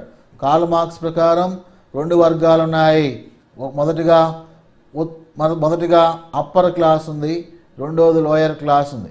అప్పర్ క్లాస్ వాళ్ళు ఎవరు? పెట్టుబడిదారులు. లోయర్ క్లాస్ వాళ్ళు ఎవరు? శ్రామికులు. పెట్టుబడిదారులు ఈ శ్రామిక వర్గాన్ని బాగా దోపిడీ చేస్తున్నారని చెప్పి పెట్టుబడిదారు సమాజం అంతమొందించాలని చెప్పి దీని స్థానంలో మనకు కమ్యూనిజం రావాలి అని చెప్పడం జరిగింది. సో పెట్టుబడిదారు యొక్క దోపిడీని అంతమొందించడానికి ప్రపంచ కార్మికులంతా కూడా ఏకమవ్వాలి. ప్రపంచ కార్మికులారా ఏకమవ్వండి, పోరాడితే పోయేది లేదు, బానిస సంఖ్యలు తప్ప, మీ బాధలు వెదలు తప్ప. సో కార్ల్ మార్క్స్ ప్రకారం మనం పరిశీలించినట్లయితే ఉత్పత్తి ప్రక్రియలో పాలు పంచుకునేవాడు శ్రామికుడు. శ్రామికుడు నుంచి ఉత్పత్తిని వేరు చేయలేము. శ్రామికుడు 100 రూపాయల వస్తువును తయారు చేస్తే కేవలం అతనికి 2 రూపాయలే వస్తున్నాయి, మిగతా 98 రూపాయలు పెట్టుబడిదారుడు పొందుతున్నాడు. ఈ విధంగా 98 రూపాయలు వాడికి లాభంగా ఉంటుంది. లాభాలు పెరిగిపోయే కొంది మనకి దోపిడీ పెరుగుతుందని చెప్పి కార్ల్ మార్క్స్ చెప్పడం జరిగింది. అయితే తల్లి బిడ్డకు జన్మనించేటప్పుడు ప్రసవ వేదన ఏ విధంగా పడుతుందో అలాగే మనకి విప్లవం వచ్చేటప్పుడు రక్తపాతం తప్పనిసరి. బిడ్డ ప్రసవించిన తర్వాత ఆ తల్లి బాధలన్నీ పోయి సంతోషం ఏ విధంగా పడుతుందో, రక్తపాతం పోయిన తర్వాత, హింసావాదం పోయిన తర్వాత, వర్గాలు అంతమొందిన తర్వాత శ్రామిక వర్గం ఎక్కువగా లాభపడుతుంది. ఎందుకంటే దోపిడీని నిర్మూలించగలుగుతామో, వనరులు సమానంగా పంచుకోగలుగుతామని చెప్పి కార్ల్ మార్క్స్ చెప్పడం జరిగింది. ఇతను చెప్పినటువంటి ఆలోచన ప్రకారమే మనకి రష్యాలో విప్లవం వచ్చింది, చైనాలో వచ్చింది, క్యూబా, నార్త్ కొరియా. అదేవిధంగా కార్ల్ మార్క్స్ చెప్పినటువంటి సామ్యవాద విధానాలను బట్టే మిగతా దేశాలన్నీ కూడా ముందుకు కొనసాగుతున్నాయట్లుగా మనం చెప్పవచ్చు. ఈరోజు మెజారిటీ అభివృద్ధి చెందుతున్న దేశాల యొక్క అంతిమ లక్ష్యం సామ్యవాద వ్యవస్థను సాధించడము. ఉదాహరణకు భారతదేశం, భారత ప్రణాళికా సంఘం కూడా 1956లో సామ్యవాద వ్యవస్థను ఏర్పాటు చేయటమే ప్రణాళికల యొక్క అంతిమ లక్ష్యంగా ఏర్పాటు చేసుకుంది. కనుక సామ్యవాదం అనగా సమసమాజము, అమరికలు లేనటువంటి సమాజము, తారతమ్యాలు లేనటువంటి సమాజము, ఆస్తుపాస్తుల్లో తేడా లేనటువంటి సమాజము కోసం కార్ల్ మార్క్స్ ప్రయత్నించినట్లుగా మనం చెప్పవచ్చు. సో కార్ల్ మార్క్స్ మీద ఇంతకుముందు వచ్చినటువంటి మనకి ప్రశ్నలు ఏంటంటే, ప్రపంచంలో ప్రణాళికల గురించి మొట్టమొదటిసారిగా మాట్లాడిన వ్యక్తి ఎవరు? కార్ల్ మార్క్సే. ఏ గ్రంథంలో మాట్లాడాడు? Communist manifesto. ఇప్పుడు మనకి మేనిఫెస్టోలు ఉంటాయి, రాజకీయ పార్టీలు అది ఎలక్షన్ టైంలో కొన్ని మేనిఫెస్టోలు పెడతాయి. ఆ మేనిఫెస్టోలో ఏమని చెప్తారు? మేము అధికారంలోకి వస్తే ఉచితంగా టీవీలు ఇస్తాము, ల్యాప్టాప్లు ఇస్తాము, ఇంటర్నెట్ వైఫై కనెక్షన్ ఇస్తాము, లేకపోతే మేము వస్తే సైకిల్ పంచుతాము, తాలిబొట్లు పంపిణీ చేస్తాము, ఇట్లాంటివన్నీ కూడా పెళ్ళిళ్ళు చేస్తాము, లేదా రుణమాఫీ చేస్తాము అనేటువంటి మేనిఫెస్టోలో కొన్ని లక్ష్యాలను పెడతారు.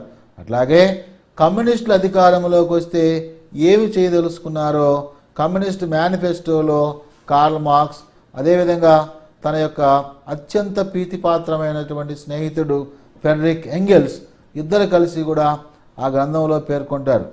So Karl Marx communist manifesto గ్రంథంలో ఏమని చెప్తారంటే, కమ్యూనిస్టుల అధికారంలోకి వచ్చిన తర్వాత వనరులు ప్రభుత్వ రంగంలో కొనసాగుతాయి, దీనికోసం ప్రణాళిక వ్యవస్థ ఏర్పాటవుతుందని చెప్పడం జరిగింది. ఈ విధంగా ప్రపంచంలో కార్ల్ మార్క్స్ ప్రణాళిక గురించి మొట్టమొదటి వ్యక్తిగా గుర్తించబడ్డాడు. అయితే ప్రణాళికలు ప్రాక్టికల్గా అమలైంది, ఎందుకంటే కార్ల్ మార్క్స్ అప్పటికే మరణిస్తాడు. 1928లో రష్యా దేశంలో జోసెఫ్ స్టాలిన్ మనకి ప్రాక్టికల్గా ప్రణాళికలు ఏర్పాటు చేస్తారు. ఈ విధంగా కార్ల్ మార్క్స్ ఆలోచన ప్రకారమే ప్రణాళికలు ఏర్పాటైనట్లుగా కూడా మనం గమనించాలి. సో ఇవంతా కూడా కార్ల్ మార్క్స్ సంబంధించినటువంటి ఈ వృద్ధి సిద్ధాంతాలుగా మనము నేర్చుకోవచ్చు. అలాగే ఇంకా వృద్ధి సిద్ధాంతాల్లో for example Gunnar Myrdal growth theory అంటారు. Gunnar మిర్దల్ rolling plan ప్రవేశపెట్టాడు. 1978లో మనం ఏర్పాటు చేసుకున్నాం. రోలింగ్ ప్లాన్ ముఖ్య అనేటువంటి ప్రణాళికగా కూడా చెప్పవచ్చు. గున్నార్ మిర్దల్ వృద్ధి సిద్ధాంతం ఏంటంటే, ఇతను ముఖ్యంగా కొన్ని దేశాలు వెనకబాటుతనానికి ఆయా దేశాల్లో ఉన్నటువంటి ప్రాంతీయ అసమానతలు ముఖ్యం అన్నాడు. ప్రాంతీయ సమానతలు ముఖ్యం అన్నాడు. ప్రాంతీయ సమానతలు ఎందుకు పెరుగుతాయో అతను కరాచీ నగరాన్ని ఉదాహరణగా తీసుకొని మాట్లాడతాడు. ఎట్లా అంటే, ప్రాంతీయ అసమానతలు ద్వారా దేశాలు వెనకబాటుతనం ఉంటుంది. అభివృద్ధి చెందిన దేశాలు కానీ, అంటే ఫర్ ఎగ్జాంపుల్ అతను తీసుకుంది కరాచీ అనుకోండి, ఇండియాలో కొన్ని ప్రాంతాలు బాగా అభివృద్ధి చెందుతాయి, కొన్ని ప్రాంతాలు బాగా వెనకబడిపోతాయి. వెనకబడిన ప్రాంతాల కృషి వల్ల కొన్ని ప్రాంతాలు అభివృద్ధి చెందుతాయని చెప్పడం జరిగింది. కొన్ని ప్రాంతాలు అంటే భారతదేశంలో 91 సంస్కరణల తర్వాత గ్రామీణ పట్టణాల మధ్య పూర్తి స్థాయిలో వ్యత్యాసం వచ్చింది. గ్రామాలు సఫర్ అవుతున్నాయి, పట్టణాలు షైన్ అవుతున్నాయి. అంటే రిచ్ ఇండియా భారతదేశంలో పట్టణ ప్రాంతాల్లో ఉంది, పూర్ ఇండియా భారతదేశంలో గ్రామీణ ప్రాంతాల్లో ఉన్నట్లుగా మనం చెప్పవచ్చు. సో గున్నార్ మిర్దాల్ ప్రకారం ఇతను చెప్పినటువంటి అంశం ఏంటంటే, దీన్నే బ్యాక్ వాష్ ఎఫెక్ట్ అంటారు. బ్యాక్ వాష్ ఎఫెక్ట్ అంటే ఏంటంటే, అతను తీసుకుంది కరాచీ నగరాన్ని తీసుకున్నాడు. కరాచీ ఎలా అభివృద్ధి చెందిందంటే, చుట్టుపక్కల ఉన్నటువంటి సమీప గ్రామాలు ఇవన్నీ విలేజెస్. ఇది కరాచీ నగరము. చుట్టుపక్కల సమీప గ్రామాల్లో ఉన్నటువంటి నాణ్యమైనటువంటి యువత, కష్టించి పనిచేసేవారు, అంటే గ్రామాల్లో క్వాలిటీ పాపులేషన్ ఎవరైతే ఉన్నారో కరాచీకి వలస వచ్చి కరాచీ అభివృద్ధి కోసం తోడ్పాటునిచ్చాడు. కరాచీ అభివృద్ధి చెందడం వల్ల గ్రామాల్లో ఒట్టిపోయాయి, గ్రామాల్లో నిరాసక్తి ఏర్పడింది అని చెప్పవచ్చు. ఎందుకంటే నైపుణ్యం కలిగినటువంటి ప్రజలు పట్టణాలు రావడం వల్ల నైపుణ్యం లేని వాళ్ళు గ్రామాల్లో ఉండిపోయారు. అదేవిధంగా నాణ్యమైన జనాభా పెట్టుబడులన్నీ కూడా కరాచీ నగరానికి వచ్చాయి. కరాచీ నగరాన్ని గ్రామాలతో పోల్చినప్పుడు ఎంతో అభివృద్ధి చెందింది. ఈ రెండింటి మధ్య వ్యత్యాసం కూడా ఏర్పడినట్లుగా చెప్పవచ్చు. కరాచీ అభివృద్ధి చెందే కొంది అంతరాలు కూడా పెరగడం ప్రారంభించాయని చెప్పి మనకి గున్నార్ మిర్దాల్ ముఖ్య అంశంగా పేర్కొన్నాడు.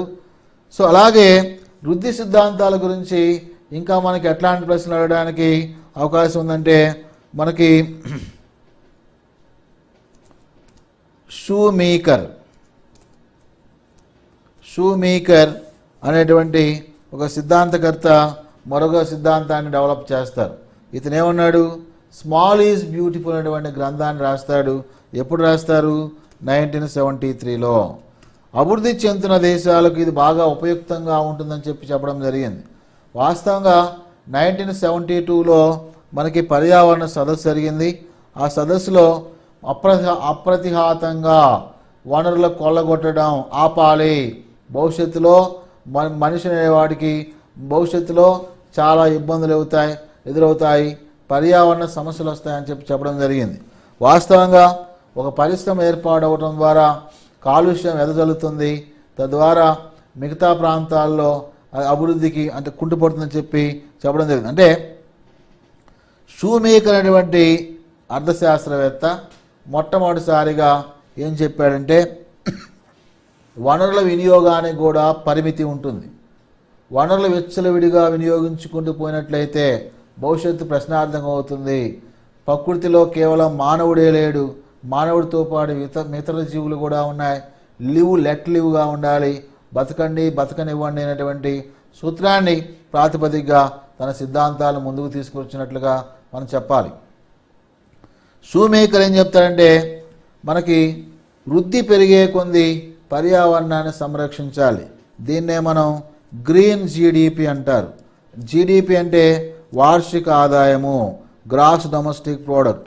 ఉత్పత్తులు పెరిగే కొద్ది కూడా, సంపద పెరిగే కొద్ది కూడా పర్యావరణాన్ని సంరక్షించాలి, పచ్చదనాన్ని కాపాడాలని చెప్పడం జరిగింది. ఇదే విషయాన్ని మనం సస్టైనబిలిటీగా కూడా చెప్పుకోవచ్చు.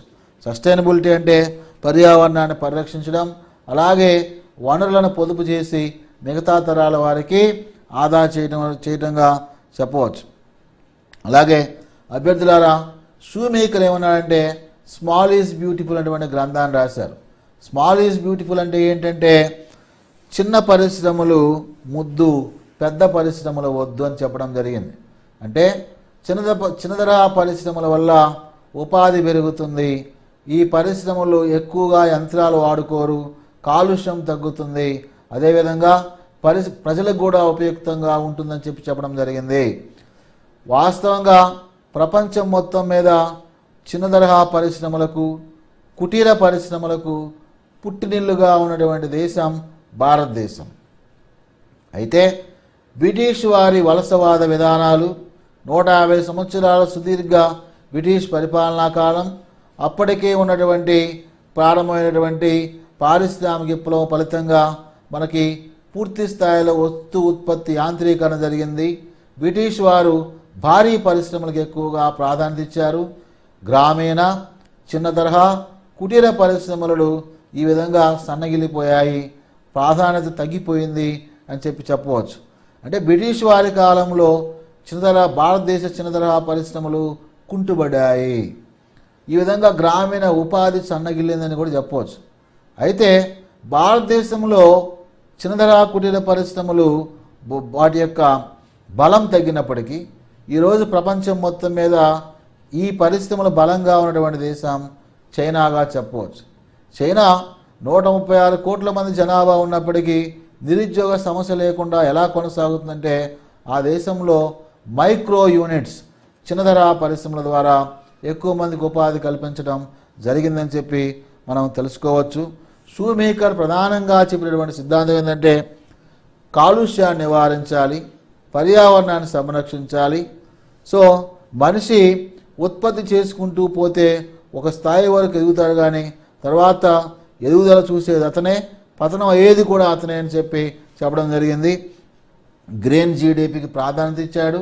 చిన్నతరహా పరిశ్రమల ద్వారా కాలుష్యాన్ని తగ్గించవచ్చు, యంత్రాల వాడకం తగ్గించవచ్చు, ఉపాధిని కూడా పెంచుకోవచ్చు, ఎగుమతులు పెంచుకోవచ్చు అని ఇతను ప్రతిపాదించడం జరిగింది. సో ఇవన్నీ కూడా అభ్యర్థులారా మనకి ఇండియన్ ఎకానమీకి సంబంధించినటువంటి ముఖ్య అంశాలుగా మనం గమనించాలి. అయితే యాస్పిరెంట్స్ కొద్దిసేపు మనం ఏపీ ఎకానమీ గురించి ముఖ్య అంశాలు తెలుసుకుందాము. ఏపీ ఎకానమీ అంటే ఒక 13 జిల్లాల ఎకానమీకి సంబంధించి అని చెప్పవచ్చు. So AP state reorganisation act 2014 ద్వారా మనకి 2 రాష్ట్రాలు విడగొట్టారు. 23 జిల్లాల్లో 10 జిల్లాలు ఒక రాష్ట్రంగా, 29వ రాష్ట్రం తెలంగాణ రాష్ట్రంగా, అలాగే 13 జిల్లాలతో అవశేష ఆంధ్రప్రదేశ్ను ఉంచారు. అలాగే మన ముఖ్యమంత్రి అన్నట్లుగా మన రాష్ట్రం 2 సంవత్సరాల ఒక పాప, ఏ విధంగా తల్లిదండ్రులు చూసుకుంటారు కుటుంబంలో, అలాగా రాష్ట్రం యొక్క అంశాలను, రాష్ట్రం యొక్క అభివృద్ధిని మనం ముందు చూసుకుంటూ పోవాలి అని చెప్పి ముఖ్యమంత్రి చెప్పడం జరిగింది. ఏపీని ఈరోజు సన్ రైజ్ స్టేట్ ఆఫ్ ఇండియాగా చెప్తారు, సన్ రైజ్ స్టేట్ ఆఫ్ ఇండియాగా చెప్పుకుంటారు. అదేవిధంగా ఆంధ్రప్రదేశ్ ప్రభుత్వం ఉమ్మడి రాష్ట్రంలోనే 1919లో విజన్ 2020ని ఏర్పాటు చేసుకుంది. అంటే 2020 కల్లా మనం ఏమేమి లక్ష్యాలు సాధించాలో 99లోనే రాసుకున్నాము. అట్లాంటి విజన్ పరంపర ఇప్పుడు కొనసాగుతున్నట్లుగా మనం చెప్పవచ్చు. ముఖ్యమంత్రి అధికారంలో రాగానే సుదీర్ఘ లక్ష్యాలను ఏర్పాటు చేసుకున్నారు. అందులో భాగంగా 2022 నాటికి మన ఆంధ్రప్రదేశ్ మొదటి 3 రాష్ట్రాల్లో ఒకటిగా ఉండాలి. 2029 నాటికి ఆంధ్రప్రదేశ్ మొదటి స్థానంలో ఉండాలి. 2050 నాటికి ఆంధ్రప్రదేశ్ ప్రపంచ పెట్టుబడులకు గమ్యస్థానంగా ఉండాలని చెప్పడం జరిగింది. ప్రపంచ పెట్టుబడులకు గమ్యస్థానంగా ఉండాలని చెప్పడం జరిగింది. సో మొత్తంగా పరిశీలించినట్లయితే మొదటి 3 స్థానాల్లో 2022 వరకు, మొదటి స్థానంలో 2029 నాటికి మనకు ఆంధ్రప్రదేశ్ కొనసాగాలని చెప్పడం జరిగింది. అలాగే మనకు ఏపీ ఎకానమీకి సంబంధించి ప్రశ్నలు అడిగేటువంటి పరిస్థితి ఎట్లా రావచ్చు అనే అంశాలని తెలుసుకోబోయే ముందు ఆంధ్రప్రదేశ్ యొక్క వైశాల్యాన్ని మనం పరిశీలించినట్లయితే 162,760 స్క్వేర్ కిలోమీటర్స్ ఉన్నాయి. ఇందులో 38% సాగుయోగ్యమైన భూములు ఉన్నాయి, 22% అడవులు ఉన్నట్లుగా మనం చెప్పవచ్చు. 38% సాగుయోగ్యమైనటువంటి భూమి ఉంది. అలాగే మన రాష్ట్రంలో దాదాపుగా 4.95 కోట్ల మంది ప్రజలు ఉన్నారు. రాష్ట్రంలో మన ముఖ్యమంత్రి అన్నట్లుగా 5 కోట్ల జనాభా అంటే కరెక్ట్గా 2011 ప్రకారం 4.95 కోట్ల మంది ప్రజలున్నారు. అలాగే రాష్ట్రంలో 50.2% పురుషులు ఉన్నట్లుగా చెప్పవచ్చు, మిగతా వాళ్ళు స్త్రీలు. అలాగే మన రాష్ట్రం యొక్క ఆర్థిక నిర్మాణము అంశాలు పరిశీలించినట్లయితే రాష్ట్రంలో అక్షరాస్యత 67.35% ఉంది. అలాగే ఇందులో పురుష అక్షరాస్యత 74 ఉంది, స్త్రీల అక్షరాస్యత 59 ఉంది, వ్యత్యాసం 14% ఉంది. అంటే మిగతా పాయింట్స్ వస్తాయనుకోండి. సో దీన్నే జెండర్ గ్యాప్ అని కూడా అనవచ్చు. ఇది పురుష అక్షరాస్యత, స్త్రీ అక్షరాస్యతగా చెప్పవచ్చు. అలాగే ఏపీ ఎకానమీకి సంబంధించి ప్రశ్నల సరళి ఏ విధంగా ఉంటుందో ఒకసారి పరిశీలిద్దాం. ఉదాహరణకు ఏపీ 2 సంవత్సరాల పాప అయినప్పటికీ ఏపీ ఎకానమీ మనం పరిశీలించినట్లయితే 2014-15 కాలానికి సంబంధించి ఏపీ చాలా అంశాల్లో ముందు వరుసలో ఉంది.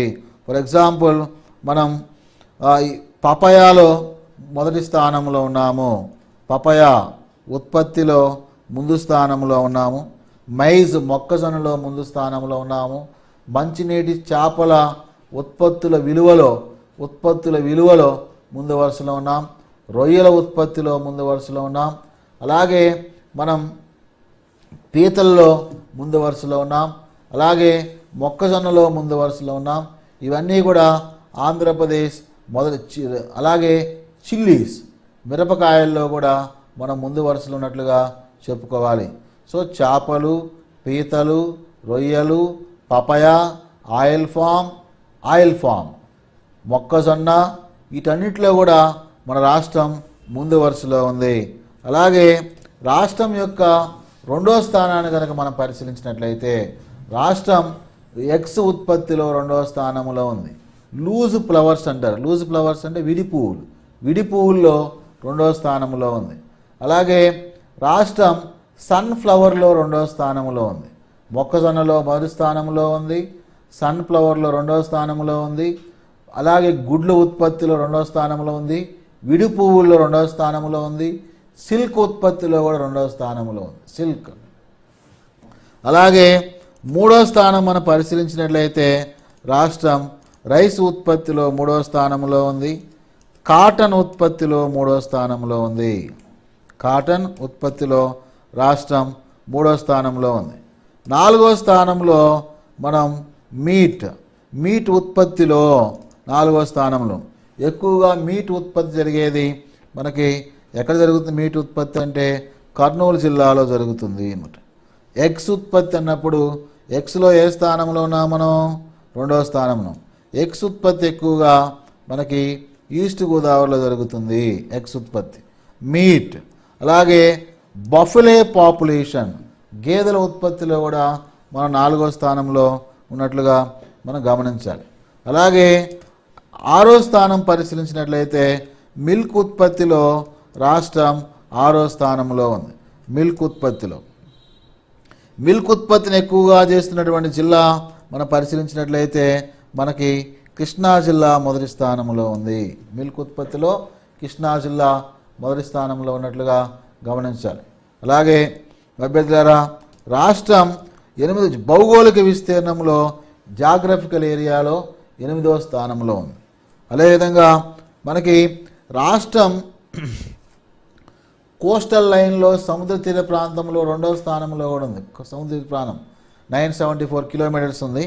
అలాగే ఈరోజు మనకి అడవి విస్తీర్ణంలో 9వ స్థానంలో ఉంది. అడవులు 9వ స్థానంలో ఉంది. నెక్స్ట్ జనాభాలో 10వ స్థానంలో ఉన్నాం. అంటే దేశం మొత్తం మీద 100 మంది ఉంటే 4.1% మంది ఆంధ్రప్రదేశ్ నుంచి ఉన్నట్లుగా చెప్పుకోవాలి. ఇవన్నీ కూడా రాష్ట్ర ఆర్థిక వ్యవస్థకు సంబంధించినటువంటి ముఖ్యమైనటువంటి సమాచారంగా భావించాలి. అభ్యర్థులారా, రాష్ట్ర ఆర్థిక వ్యవస్థలో మనకి ఇట్లాంటి క్వశ్చన్స్ ఎగ్జామినేషన్ అవ్వడానికి పూర్తి స్థాయిలో అవకాశం ఉన్నటువంటి ప్రశ్నలుగా మనం గమనించాలి. ఓకే, ఇవన్నీ గమనిస్తూ ఆంధ్రప్రదేశ్ ఆర్థిక వ్యవస్థ గురించి మిగతా అంశాలన్నీ కూడా నేర్చుకోవడానికి ప్రయత్నం చేయండి. ఇంకా రాష్ట్ర ఆర్థిక వ్యవస్థకు సంబంధించి ఇంతకుముందు అడిగినటువంటి క్వశ్చన్స్ ఏంటంటే ప్రజా పంపిణీ వ్యవస్థ ద్వారా రాష్ట్రంలో పేదరికం బాగా తగ్గినట్లుగా మాంటెక్ సింగ్ ఆహ్లూవాలియా ప్రణాళికా సంఘం ఇంతకుముందు చెప్పినట్లుగా మనం గమనించాలి. దేశం మొత్తం మీద ప్రజా పంపిణీ వ్యవస్థ ద్వారా రాష్ట్రంలో ఏపీలో పేదరికం తగ్గింది. ప్రజా పంపిణీ వ్యవస్థ ద్వారా తక్కువ ధరకే వస్తువులను విక్రయించడం జరిగింది. ఈ విధంగా రాష్ట్రంలో 83 నుంచి కిలో 2 రూపాయలకు బియ్యం పథకం కొనసాగినట్లుగా చెప్పవచ్చు. అయితే ఎగ్జామినేషన్లో ప్రజా పంపిణీ వ్యవస్థ మీద ఎట్లా క్వశ్చన్స్ అడగవచ్చు అంటే, ఫర్ ఎగ్జాంపుల్ రాష్ట్రంలో మొత్తం కార్డులు ఎన్ని ఉన్నాయని అడగవచ్చు. రాష్ట్రంలో మొత్తం కార్డుల సంఖ్య 1,44,00,000. ఇందులో వైట్ కార్డులు ఎన్ని అంటారు? 1,19,000 వైట్ కార్డులు ఉన్నాయి. చౌక డిపోలు మొత్తం ఎంత అంటాడు? 28,953 చౌక డిపోలు ఉన్నాయి. Fair price shops. ఇందులో 80% చౌక డిపోలు గ్రామీణ ప్రాంతాల్లో ఉన్నాయి. చౌక డిపోల గురించి ప్రతి సంవత్సరం క్వశ్చన్ వచ్చింది. గ్రూప్ 2 2008, గ్రూప్ 2 2011, గ్రూప్ 2 2012లో కూడా 3 కూడా చౌక డిపోలు ఎంత అని అడిగాడు. ఇది మనకి సపరేట్ ఏపీ 13 జిల్లాల ఏపీకి సంబంధించినటువంటి సమాచారం ఇస్తున్నాను నేను. అలాగే మనకి చౌక డిపోలు ఎక్కువగా ఉన్నటువంటి జిల్లా అంటాడు. డిపోలు ఎక్కువగా ఉన్నటువంటి జిల్లాలు మనకి అనంతపూర్ ఉన్నట్లుగా చెప్పవచ్చు. అలాగే సో ఇంకా మనకి క్వశ్చన్స్ ఎట్లా అడగవచ్చు అంటే, ఈ ప్రజలకు ఆహార భద్రత కోసం ఒక చట్టం ఏర్పాటైంది. దీన్నే ఫుడ్ సెక్యూరిటీ యాక్ట్ అంటారు. ఫుడ్ సెక్యూరిటీ యాక్ట్ ఎప్పుడు వచ్చింది? 2013లో వచ్చింది. మరి రాష్ట్రంలో ఎప్పుడు అమలు జరిపారు? 2015లో అమలు జరిపినట్లుగా గమనించాలి. సో ఇవన్నీ కూడా మనకి ప్రజా పంపిణీ వ్యవస్థకు సంబంధించి కానీ ఏపీ ఎకానమీకి సంబంధించి కానీ ఎగ్జామినరు మనల్ని ప్రశ్నించడానికి అవకాశం ఉన్నటువంటి ప్రశ్నలుగా గమనించాలి. అభ్యర్థులారా, ఇది సిలబస్కు సంబంధించినటువంటి విశ్లేషణ, సిలబస్లో రాదగ్గటువంటి క్వశ్చన్స్ ఇవన్నీ కూడా మీరు గుర్తించి మీ ప్రిపరేషన్ ఈ స్థాయిలో ఉండటానికి ప్రయత్నం చేయండి. Okay, all the best. Thank you.